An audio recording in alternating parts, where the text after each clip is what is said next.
Linden MacIntyre's new novel draws on the retired journalist's very real life experiences reporting in the field. The Only Café finds Cyril, a budding journalist, trying to uncover the mystery surrounding the death of his absentee father, Pierre.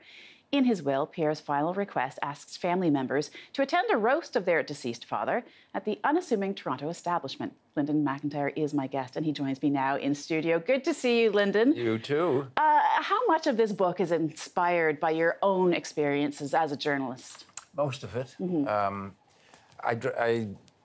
Journalism throws you out there and you get a lot of experience and you put some of it into journalism and a lot of it you just carry around. And this was one of those cases where I carried this particular story around for over 35 years.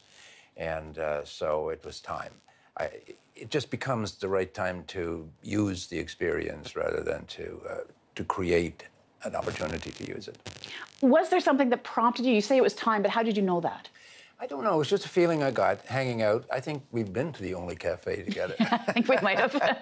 And I was sitting there once, and there was a mosque across the street, and all these religious people are going to prayers. And I was chatting with the bartender, and he was an Israeli, and he'd been in the Israeli armed forces. And it just suddenly clicked. I said, I'm going to write a novel about a guy who encounters a person he thinks shares his history in this place.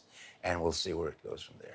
And the history, you're talking about the Lebanese Civil War. So tell me about your experiences that helped inform this novel. Yeah, back in the old days when I worked at the Journal and on CBC television, we used to get flung out the door into places like Lebanon, Central America. And I made several trips to Lebanon. And on one of them, I was on my way there when this horrifying massacre happened.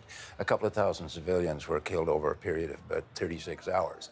And I landed in the city of Beirut just on the heels of that. And I spent a couple of days running around trying to get into the camp to see exactly what happened. And probably to my great horror, I did. I succeeded. I got in. I saw the aftermath of it. I reported on it at the time.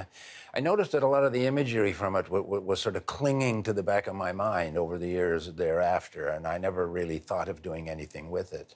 But when I decided to tell a story about two people with an ugly past who shared certain ugliness, and one wants to excavate it, and he discovers the other one doesn't. And I thought, okay, what is the ugliest experience that I have personal knowledge of? And it was those few days in Beirut. So I locate these two fellows there at that time, involved on the same side of the atrocity, and then I get them together in Toronto later on, and it turns into a bit of a very tense situation.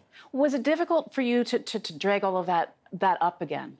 Well, yes and no. I mean, in journalism, you do story. It's not like a soldier goes through a really bad experience and then comes home and it doesn't really have a lot of other bad experience. In journalism, you keep erasing the last bad experience with another bad experience or a good experience. But then one day you find out that they're all back there, packed up someplace in a kind of a mental archive. And yes, it was difficult in a way, but also I knew that I'm telling a story that might have some benefits for other people. It might really remind people that this kind of stuff goes on, and what we're seeing going on today has its roots in history, and it's an extent, what we're seeing today is an extension, a continuum of what I saw 35 years ago.